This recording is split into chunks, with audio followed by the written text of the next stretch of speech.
مولانا بشار حسین جوادی صاحب خطاب فرمائیں گے اور ان کے بعد ذاکر البیت آزاد حسین گجر صاحب تشریف رکھیں اور اطمینان سے سنیں۔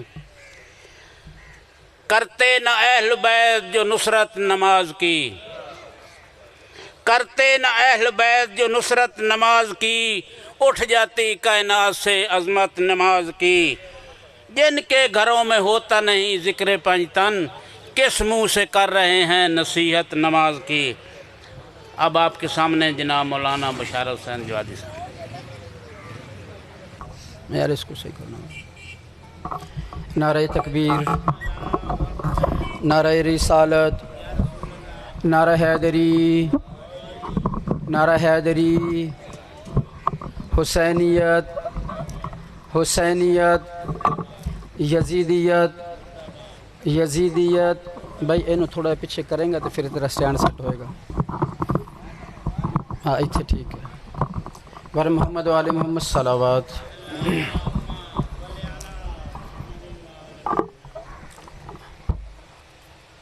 اعوذ باللہ من الشیطان الرجیم، بسم اللہ الرحمن الرحیم۔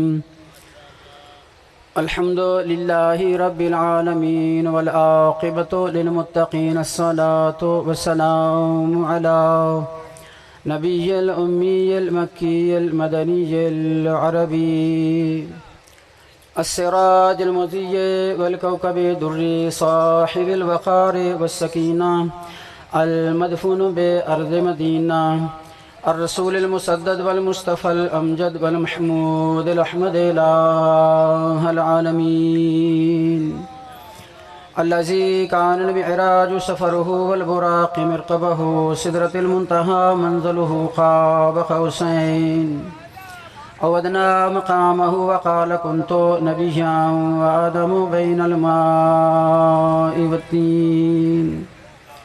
أما بعد فقد قال سبحانه وتعالى: بسم الله الرحمن الرحيم، كونوا مع الصادقين. صلوات.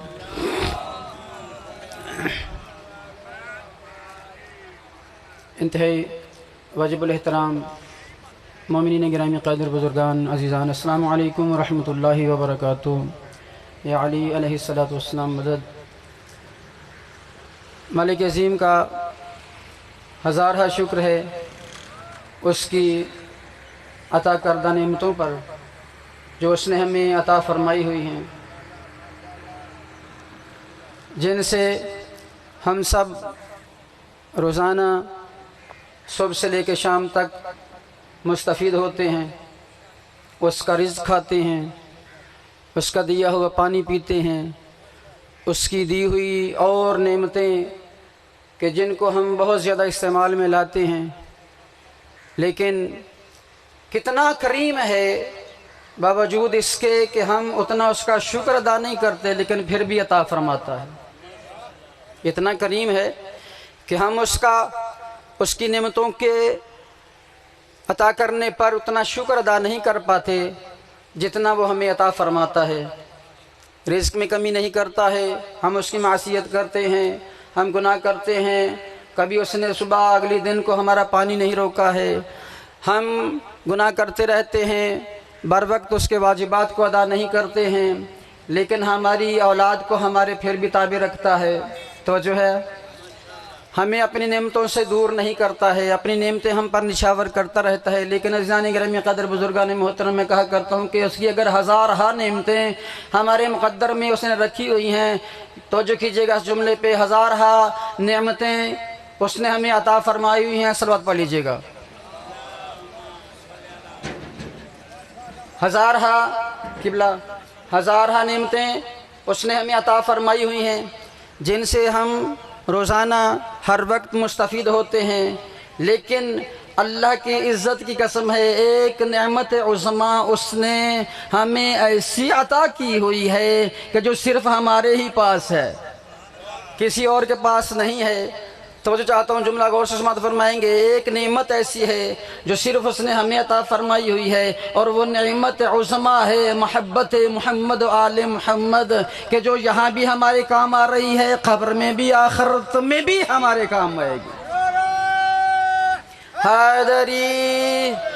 تو میری پچھلے دوستوں سے گزارش ہے کہ آگے تشریف لے آئیں، پنکھے آگے بھی لگے ہوئے ہیں تاکہ تھوڑا سا مجمع کا ماحول بن جائے گا، مجلس کا ماحول ہو جائے گا۔ ابھی گرمی کی وجہ سے دوست اٹھ گئے ہیں، آ جائیں گے انشاءاللہ۔ تو میں کیا عرض کر رہا تھا کہ اس کی دی ہوئی نعمتوں کا ہم شکر ادا نہیں کرتے ہیں، لیکن وہ ہمیں پھر بھی عطا فرماتا ہے۔ اسی عطا پر ہمیں اس کا زیادہ سے زیادہ شکر ادا کرنا چاہیے۔ ہر لمحہ ہر گھڑی ہمیں اس کو یاد کرنا چاہیے، کیونکہ جب وہ ہمیں نہیں بھولتا، اگر تو کبھی اس نے ہمیں بھلایا ہے، اگر بھلایا ہوتا ایک لمحے کے لیے بھی، اگر میرے اور آپ کے دل سے آل محمد کی الفت کو اٹھا لے، خدا کی قسم ہے نہ یہاں کے رہیں گے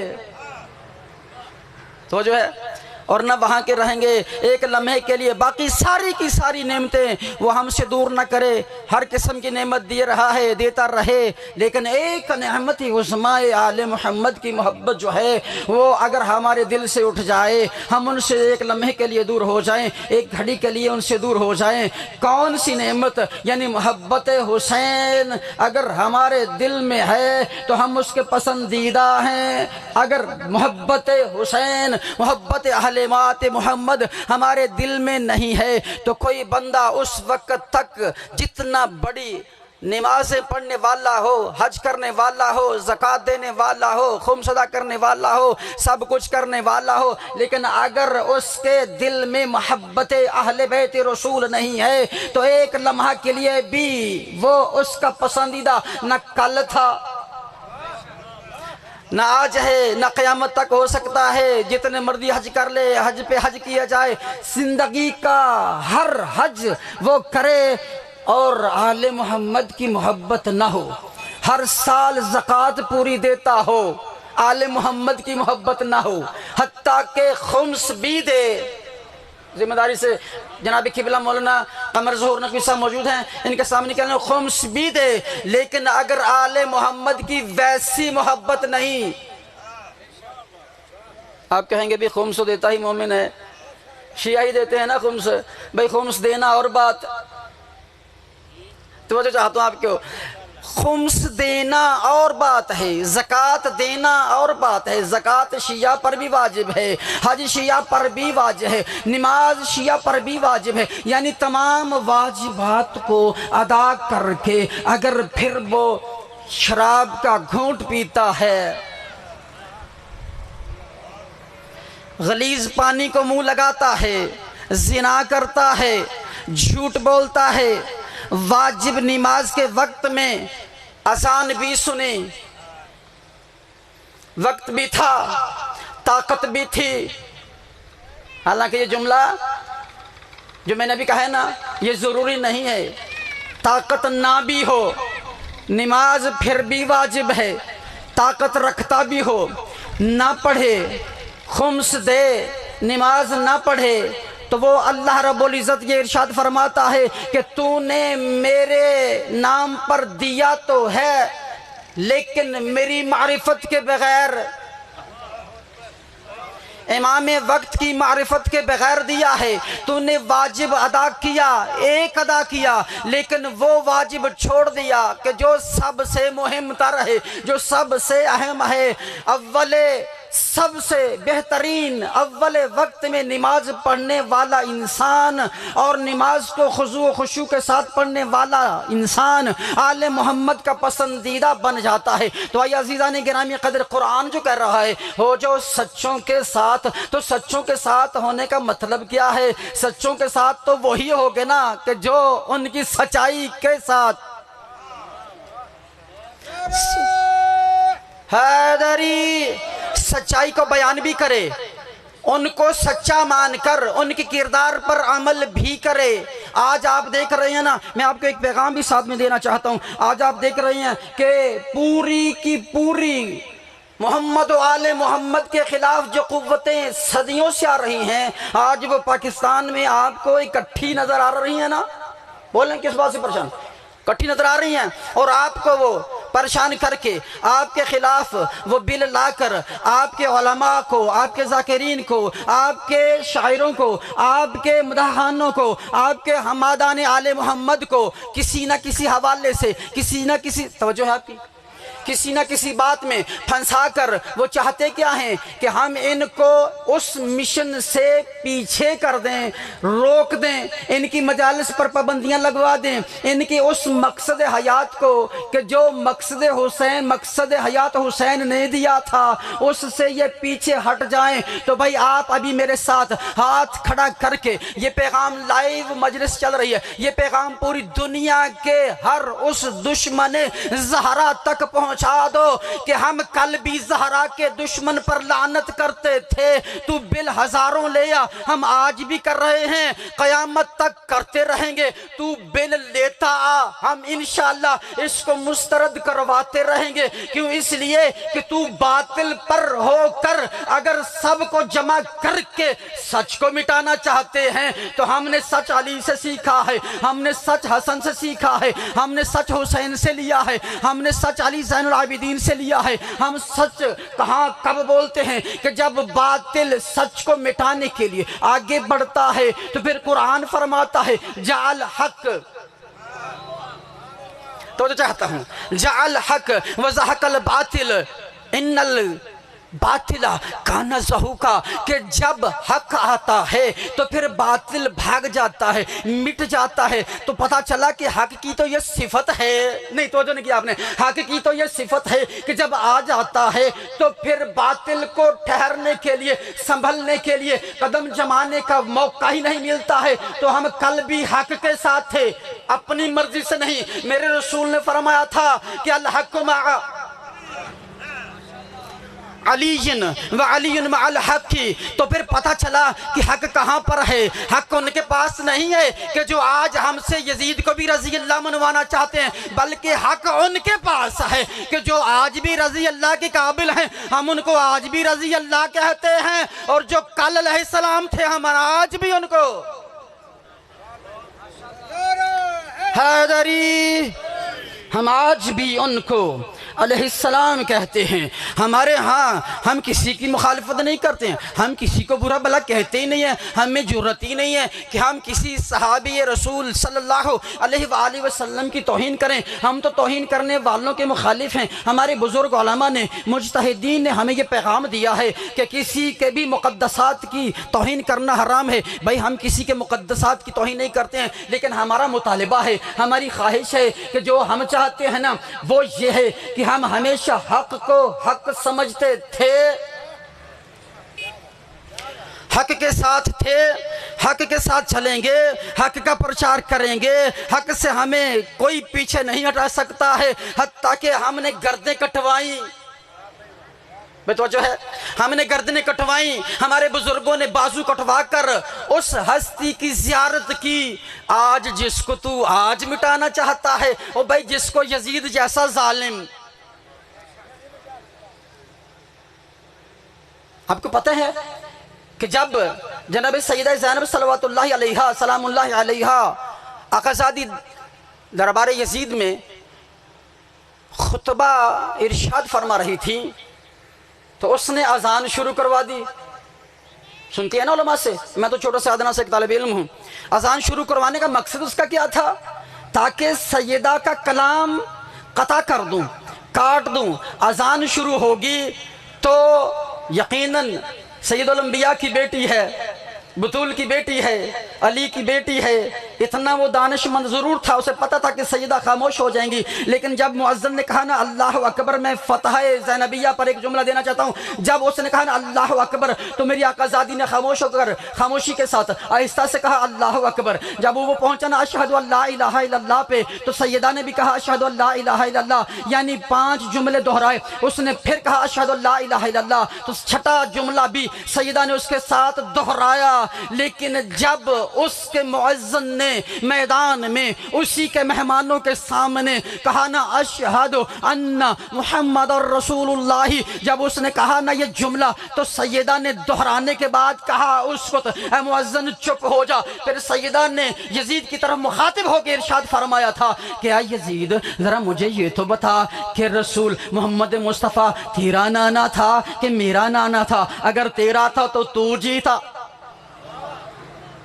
اور اگر محمد میرا نانا تھا تو پھر آج بھی میں فاتحہ شام ہوں، آج بھی فاتح حسین ابن علی ہے۔ تو آج ہم وہی خطبہ زینبیہ دنیا والوں کو سنانا چاہتے ہیں کہ تم نے سیدہ کو بعد از واقعہ کربلا کمزور سمجھا تھا کہ صنف نازک ہے، عورت ہے، شاید وہ کمال نہ کر سکے، لیکن میرا سلام ہے اس ہستی پر کہ جس کو شریکت الحسین ہونے کا اعزاز حاصل ہے۔ جتنا دلیر حسین تھا، جتنا شجاع حسین تھا، جتنا لڑنے والا حسین تھا، جتنی تلوار حسین نے چلائی تھی، خدا کی عزت کی قسم ہے کہ اس سے کہیں بڑھ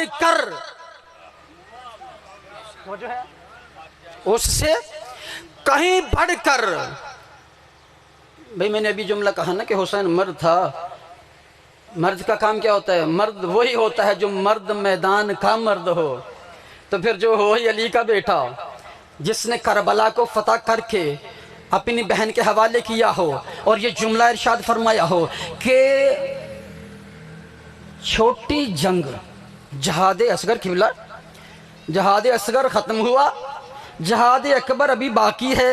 پتہ چلا کہ زینب وہ ہستی ہے کہ حسین نے جہاد اصغر کیا ہے، بی بی زینب سلام اللہ علیہ نے جہاد اکبر کیا ہے۔ تو جہاد اکبر یہی تھا، حسین مظلوم اکیلے رہ گئے تھے، تنہا رہ گئے تھے، لیکن پیغام الہی پہنچا کر گئے، لیکن جناب سیدہ کا دربار یزید میں وہ خطبہ کہ جس میں یزید کو یہ سمجھ آ گئی تھی کہ میں کتنی بڑی غلطی کر بیٹھا ہوں، یہ جنگ میں جیتا نہیں ہوں، بلکہ اب مجھے سمجھ آ رہی ہے کہ حسین کا گلا نہیں کٹا بلکہ میں ہمیشہ کے لیے مر گیا ہوں۔ یہ ہوتی ہے جرأت، یہ ہوتا ہے پیغام۔ کونوا مع الصادقین، ہو جاؤ سچوں کے ساتھ، ہو جاؤ سچوں کے ساتھ۔ بھئی ہمارا کام کیا ہے؟ پیغام پہنچانا۔ ہم کل بھی سچوں کے ساتھ تھے، آج بھی سچوں کے ساتھ ہیں، اور ہمیشہ سچ کو چھپانے کے لیے کہتے ہیں نا کہ 100 جھوٹ بھی بولا جائے تو سچ پھر بھی سچ رہتا ہے۔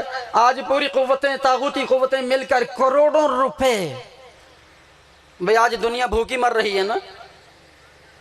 ابھی آپ نے ایک خلفشار دیکھا ملک کے اندر، بجلی کے بلوں کا، لوگ بھوکے مر رہے ہیں۔ صلوات پڑھ لیجئے گا۔ لوگ بھوکے مر رہے ہیں، لوگوں کے پاس بل جمع کروانے کے لیے پیسہ نہیں ہے۔ لیکن سوچنے والی بات ہے نا کہ وہ قوتیں کون ہیں کہ جنہوں نے ایم این ایز کو کروڑوں دے کر، نہیں آپ سمجھے نہیں جملہ۔ بھئی اگر عوام بھوکی مر رہی ہے تو وہ دہشت گرد قوتیں کہاں سے اتنا پیسہ ان کے پاس آ گیا؟ ان کا اس کا پتہ چلا کہ ان کے پاس بڑی طاغوتی قوتیں ان کے پیچھے کام کر رہی ہیں۔ کس کے خلاف؟ آپ کے خلاف، میرے خلاف، میری ملت کے خلاف، میرے مذہب کے خلاف۔ وہ چاہتے ہیں کہ حسین ابن علی کا ذکر مٹایا جائے، حسین ابن علی کی مجلسیں ختم کر دی جائیں، ان کو محدود کر دیا جائے، ان کی زبانوں کی قوت کو کھینچ لیا جائے، ان کے اندر جو قوت تقریر ہے، تو قوت پیغام ہے، اس کو مٹا دیا جائے، اس کو ختم کر دیا جائے۔ لیکن ہم نے خطبہ زینبیہ سے سبق سیکھا، ہم نے خطبات علی زین العابدین سے سبق سیکھا ہے۔ ہمارا یہ مدرسہ ہے، ہم نے تدریس وہاں سے لی ہے کہ جہاں پر ایک ایک جملہ خطبہ زینبیہ کا جرأت و بہادری پر محیط ہے، جہاں پر یہ پیغام دیا جا رہا تھا کہ اے یزید تو کل بھی ہمارے ذکر کو نہ مٹا سکا تھا، تو آج بھی ہمارے ذکر کو نہیں مٹا سکے گا۔ تو آئیے میں آپ کو ایک پیغام دینا چاہتا ہوں۔ عزیزان گرامی قدر، یہ جو بل پاس ہوا ہے جس میں میری آپ کی گردنوں کو کاٹنے کے لیے جھوٹے الزام لگا کر، جھوٹی باتیں ہم پر عائد کر کے، ہم پر پرچے کروا کر ہمیں نابود کرنے کی کوششیں کی جا رہی ہیں، تو اس بل کو ناکام بنانے کے لیے 1 ربیع الاول کو یوں سمجھے کہ مجلس کے آخر میں یہ آپ کو پیغام مل رہا ہے لیکن اس پیغام کو غور سے سننا ہے، اس کو بھولنا نہیں ہے، اس کو فراموش نہیں کرنا ہے۔ یکم ربیع الاول کو کیا ہونے والا ہے؟ ہمارے علماء بزرگوار نے ہمیں اسلام آباد میں طلب کیا ہے، ہم آج ویسے نکلیں گے حکم علماء پر۔ ہمارے بزرگ علماء نے فرمایا ہے کہ ہم ویسے نکلیں گے جیسے مدینہ سے حسین نکلے تھے، کیوں؟ اس لیے کہ ہم ان کے ماننے والے ہیں، واجب ہے کہ ہم ان کی سیرت پر عمل کرتے ہوئے ویسے ہی نکلیں، کمر باندھ کے نکلیں، عزم مصمم کے ساتھ نکلیں، تلوار لے کر نکلیں، دشمن کو یہ بتانے کے لیے کہ نہ تو کل ہمیں اور نہ آج اور نہ قیامت تک کے لیے تو ہمیں مشن حسین سے پیچھے نہیں ہٹا سکتا ہے۔ تو آپ سب ابھی ہاتھ کھڑے کر کے میرے نعرے کا جواب دیں گے۔ یہ قلیل تعداد نہیں ہے، یہ تعداد بہت بڑی ہے۔ ایک پیغام انٹرنیشنل سطح تک لائیو یہ پہنچے گا کہ جنڈیالی بنگلہ کے قریب مومنین نے حسین ابن علی کے فرزند کی آواز پر لبیک یا حسین کہتے ہوئے یہ عزم کیا ہے کہ ہم تیری آواز پر حسین ابن علی کی آواز سمجھ کر لبیک یا حسین کہتے ہوئے،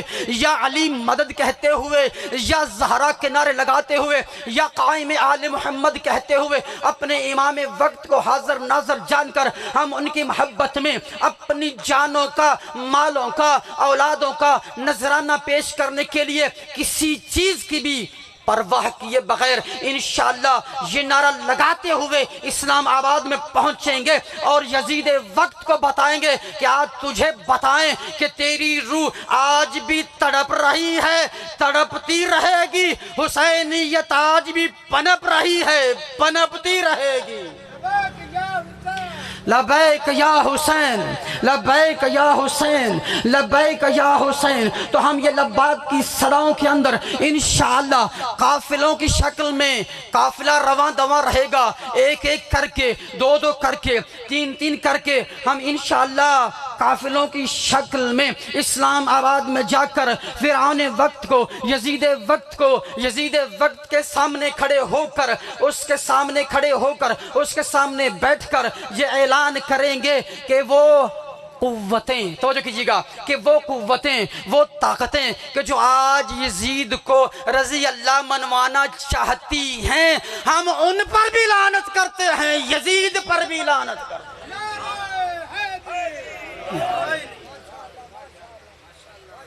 ہم نہ کل گھبرائے تھے، نہ آج گھبرائے ہیں، نہ گھبرانے والے ہیں۔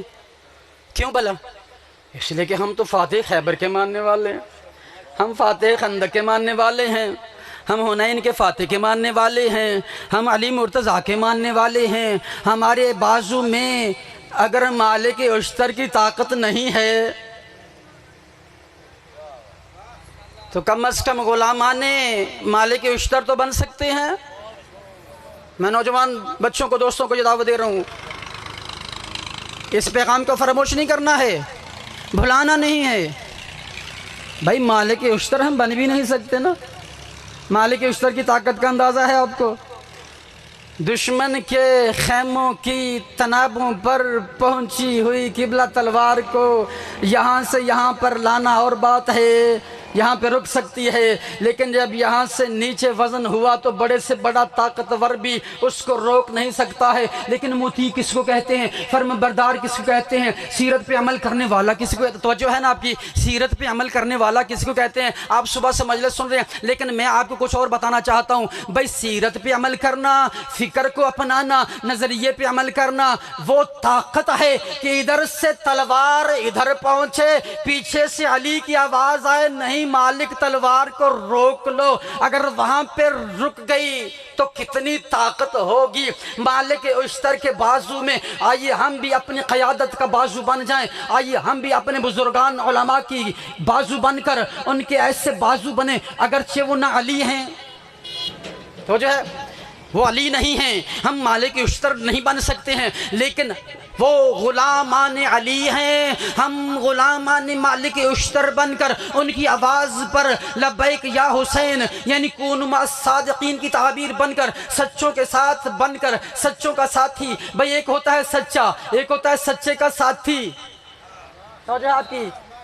ایک ہوتا ہے سچا، ایک ہوتا ہے سچے کا ساتھی۔ ساتھی کی زبان سے اگر کبھی زبان پھسل کر جھوٹ بول بھی دے، لیکن اگر وہ سچے کو رہنما، ہادی اور رہبر مانتا ہوگا تو یقیناً اس کی بھی فلاح ہو جائے گی، کہ اس لیے کہ اس نے سچوں کا دامن جو تھام رکھا ہے۔ بھائی جا تجھے جھوٹے مبارک ہوں، تو جھوٹوں کا دفاع کرتا رہے، جھوٹوں کے لیے رضی اللہ کا لفظ ڈھونڈتا رہے۔ ہم کل بھی سچوں کے ساتھ تھے، ہم علیہ السلام کہتے تھے، آج بھی ہم ان کو علیہ السلام کہتے ہیں، کل بھی علیہ السلام کہیں گے۔ یہ تیری طاقت، یہ تیری قوت نہ کل ہمیں ہرا سکی تھی نہ آج ہرا سکتی ہے۔ ہم الحمدللہ کونوا مع الصادقین بن کر، ان کے ساتھی بن کر، ان کو مان کر حسینیت کا جھنڈا۔ ہمارا کام کیا ہے؟ آج بھی ہم نے علم عباس اپنے گھروں پہ لگائے ہوئے ہیں نا، یہ حسینیت کا جھنڈا ہے۔ اس کی سربلندی کے لیے میں کچھ 2-3 اشرے آپ کو، بلکہ 4 اشرے پیچھے لے جانا چاہتا ہوں۔ ایک مرتبہ لاہور میں، توجہ ہے آپ کی، ایک مرتبہ لاہور میں، بسم اللہ جی صلوات پڑھ لیجیے گا۔ برادر تشریف لے آئے لیکن میں پڑھ رہا ہوں۔ لاہور کے اندر عیسی گروہ دہشت گرد نے محمد آل محمد کے چاہنے والوں یعنی سچوں کے ساتھیوں کے گھروں کو آگ لگا کر علم مبارک کو جلا دیا۔ شہید قائد علامہ سید عارف حسین الحسینی صاحب وہاں پر تشریف لائے اور ایک پیغام دیا قوم کو۔ وہ گھر بڑا خوبصورت تھا جس کو جلایا گیا تھا، اس کے اوپر سے علم کو اتار کر جلایا گیا تھا۔ دہشت گردوں نے اپنی قوت وہاں پہ ساری کی ساری ڈیولپ کر کے لوگوں کو دور دور سے بلا کر گھروں کو آگ لگائی، علم کو جلایا۔ وہاں پر جب قائد محترم تشریف لائے تو قائد نے خطاب فرماتے ہوئے ایک جملہ کہا تھا، وہی پیغام جو قائد نے دیا تھا نا، میں آپ کو دینا چاہتا ہوں۔ ابھی یہ جملہ سن کر دیکھتا ہوں کہ کون بوڑھا جوان ہوتا ہے اور کون جوان جو ہے وہ جوانی کے عالم میں آتا ہے۔ قائد نے فرمایا کہ اگر تم نے اپنے گھر میں ہر طرح کی آسائش رکھی ہوئی تھی، تیرے گھر میں حالات کے مطابق ہر چیز موجود تھی، وسائل موجود تھے، تو نے اپنے آپ کو مولا کا نوکر اور غلام جانتے ہوئے اپنے گھر پر علم لگایا تھا، کاش تو نے اس علم کو بچانے کے لیے وہ بھی خرید کر رکھا ہوتا۔ ادھر سے دشمن عباس آتا، ادھر سے تیری بندوق سے گولی چلتی، وہ وہی فی النار ہو جاتا۔ آئیے ہم آل محمد کے ہر دشمن کو اس کے عزم سے پہلے فی النار کرنے کے لیے یکم ربیع الاول کو قائدین کے فرامین پر عمل کرتے ہوئے، ان کا قوت بازو بنتے ہوئے، ان کا غلام بنتے ہوئے، وہاں پر نوکر مالک اشتر بنتے ہوئے وہاں پہنچ کر ہم ان کو یقین دلائیں کہ ہماری جان ویسے ہی حاضر ہے جیسے حسین ابن علی کے اصحاب نے کربلا میں اپنی جانوں کو نچھاور کر کے یہ ثابت کیا تھا کہ ہم کل بھی حسینی تھے، ہم آج بھی حسینی ہیں۔ ہم نے جانا ہے یہ کوئی بہت بڑا کام نہیں ہے، خدا کی عزت کی قسم ہے۔ اپنی ملتوں کو بچانے والے لوگ اگر ان کی جانیں قربان ہو جائیں، ان کے مال مصرف میں آ جائیں، ان کے مال خرچ ہو جائیں، ان کی اولادیں کام آ جائیں، تو پھر کیا ہوگا؟ پھر ہوگا یہ جو ہم علماء سے ذاکرین سے سنتے ہیں نا کہ جب مومن مرتا ہے تو علی ابن ابی طالب زیارت کرواتے ہیں، قریب آتے ہیں، رحم فرماتے ہیں۔ اللہ کی عزت کی قسم ہے وہ کتنے خوش بخت لوگ تھے کہ جنہوں نے شب عاشور کو میرے مولا حسین نے اشارہ کیا کہ اے جون، اے مسلم ابن اوسجا، اے فلاں آؤ ذرا اپنے اپنے گھروں کی جنت میں زیارت کر لو۔ بھائی ہمارے امام تو ایسے معجز نما ہیں، پریشان نہیں ہونا ہے۔ یہ روایت مستند ہے، مستند علماء نے لکھی ہے کہ مولا حسین علیہ السلام نے جب دیا بجھایا تھا، جانے والوں نے جانا تھا وہ چلے گئے، جو بچ گئے تھے نا تو میرے مولا نے اپنی انگلی سے اشارہ کر کے دروازہ جنت کو کھولا، اور ان کو جو مولا کے قدموں میں گردنیں جھکا کر کھڑے تھے، اپنی تلواریں گردنوں پہ رکھ کے کھڑے تھے کہ مولا یہ گردن کٹ تو سکتی ہے لیکن سچوں کو چھوڑ نہیں سکتی ہے، ہم آپ کے ساتھ ہیں۔ تو آئیے ہم بھی کیا کریں، اپنے جذبے کے اندر، اپنے دل کے اندر، اپنے دماغ کے اندر، اپنے نظریے اور فکر کے اندر وہ چیز پیدا کریں کہ ہم نے بھی کل کو مہدی آخر الزمان کو منہ دکھانا ہے۔ امام وقت کی معرفت نہیں ہے، امام کی پہچان نہیں ہے، امام کا تعارف نہیں ہے۔ ہم روزانہ اپنے امام کو یاد نہیں کرتے ہیں، سارا دن اپنی عیش و عشرت میں گزارتے ہیں، اپنے امور میں گزارتے ہیں، اپنے کام کاج میں لگے رہتے ہیں۔ ایک لمحہ کے لیے، 2 منٹ کے لیے دعائے ظہور پہ، تاجیل کی دعا پہ کتنی دیر لگتی ہے؟ میں نے کبھی مہینے بھر میں بھی اپنے امام کو بتایا کہ میں آپ کا غلام ہوں، میں آپ کے ظہور کی دعا کرتا ہوں، میں تاجیل کی دعا پڑھتا ہوں؟ آئیے عزیزان گرامی قدر، ہم اپنے مولا کے ساتھ متمسک ہوں، اور ابھی جتنے دن بھی باقی ہیں، اگر شیطان ہمیں ورغلا رہا ہے، شیطان مجھے روک رہا ہے، تو میں اپنے ایمان کامل سے یہ جملہ آپ کی خدمت میں عرض کرنے لگا ہوں۔ اللہ کی عزت کی قسم ہے، آج ہی وہ بندہ کہ جو وہاں جانا تو چاہتا ہے، رہبروں کی بات پر عمل تو کرنا چاہتا ہے، قوم کی خاطر نکلنا تو چاہتا ہے، لیکن شیطانی قوتیں روکتی ہیں، شیطان مجھے روکتا ہے، وہ آج سے ہی امام زمان کی دعا پڑھنا شروع کر دے۔ میں ایمان کامل سے کہتا ہوں، مولا آپ کی مدد بھی کریں گے، جانے کی راہ بھی ہموار کر دیں گے۔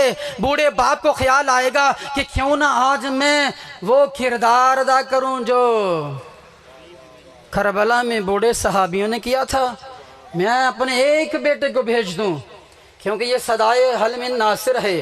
برادر ذاکر محترم تشریف فرما ہے آزاد حسین گجر صاحب، یہ یقیناً اس بات کی اہمیت کو سمجھتے ہیں، یہ بھی کچھ نہ کچھ اس پہ ارشاد فرمائیں گے۔ تو میں ان سے بھی گزارش کروں گا کہ آج کی حساسیت، آج کی یہ لوگوں کی ہمارے ساتھ تازہ دشمنی کو دیکھتے ہوئے کیوں علماء فرما رہے ہیں کہ ہم نے ویسے نکلنا ہے جیسے مدینہ سے حسین کربلا کی طرف نکلے تھے۔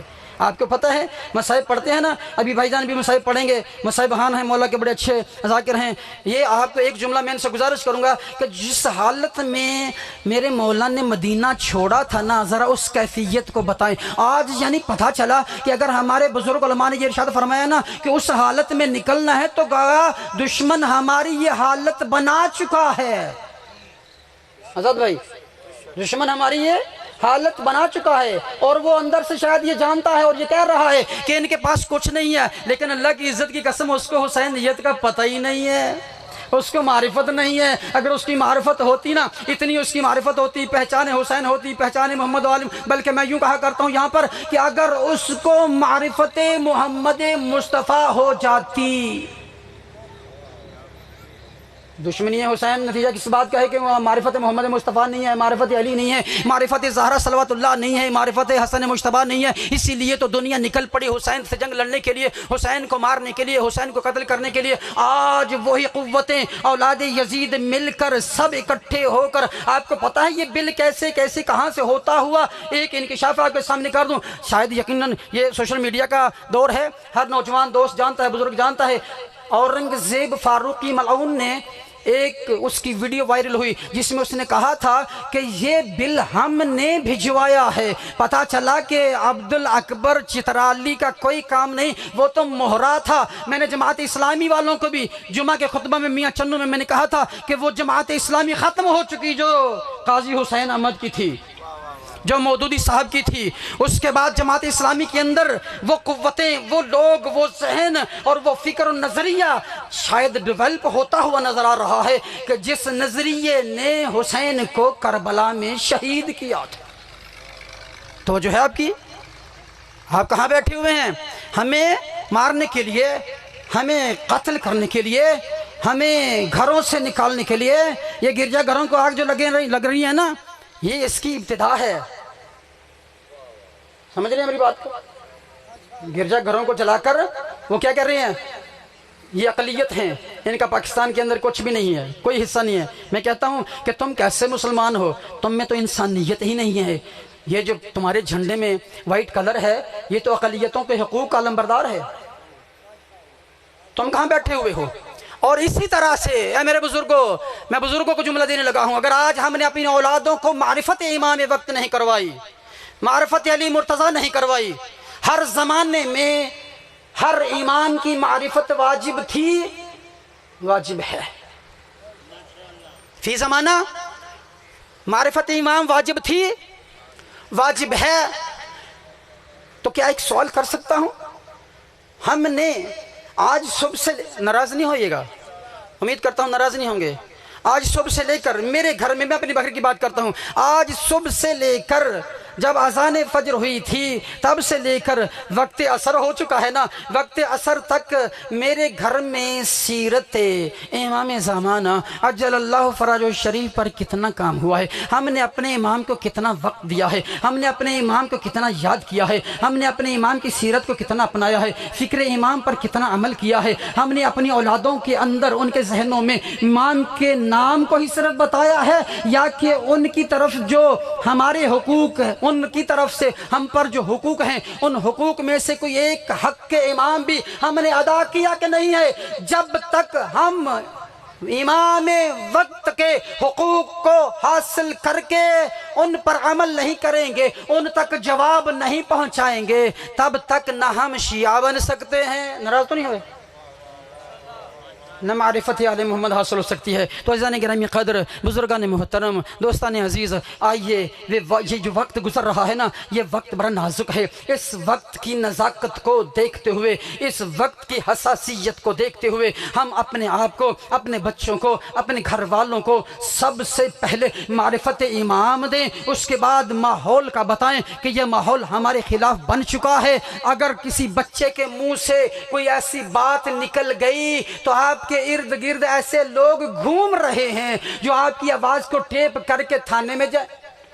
توجہ نہیں کیا آپ نے توجہ نہیں کی میری بات پہ؟ تھانے میں جائیں گے، آپ پر اسی وقت ایف آئی آر ہوگی۔ اگر آپ کا گھر ہوا محلے میں تنہا، نتیجہ دے رہا ہوں، اس بل کا نتیجہ دے رہا ہوں، اگر آپ کا گھر ہوا محلے میں تنہا تو وہ بندہ جس نے ایف آئی آر کروائی ہے وہ ایجنٹ، دہشت گردوں کا، طاغوتوں کا ایجنٹ، محلے کے سادہ لوگ اہل سنت کو ساتھ لے گا، آپ کے خلاف جلوس نکالے گا، جلوس لے کر وہ تھانہ میں جائے گا، تھانہ میں جائے گا، پھر وہاں پر آپ کو بند کروائے گا، بند کروانے کے بعد وہ آپ کے گھر کی طرف آئے گا۔ نتیجہ کیا ہوگا؟ وہی جو جڑاں والا میں گرجا گھر کو آگ لگا کے کیا گیا ہے، آپ کے گھر کو جلایا جائے گا اور آپ کو کافر کہا جائے گا، آپ کو صحابیت کی توہین کے زمرے میں لا کر، اور صحابی کس کو بنایا جا رہا ہے؟ اس ملعون کو۔ آپ نے دیکھا نہیں؟ دیر تو نہیں ہو رہی بھجن، دیر تو نہیں ہو رہی، بس چند جملے میں نے عرض کرنے۔ بھائی ہم رضی اللہ تعالیٰ عنہ مانتے ہیں نا؟ بولیے بھائی، اونچی آواز میں کہیں، کس بات سے ڈر رہے ہیں؟ کہتے بھی ہیں، لیکن ہمارے بزرگان کا یہ کہنا ہے، میں مصاحب نہیں پڑھوں گا، میں چند جملے مصاحب کے،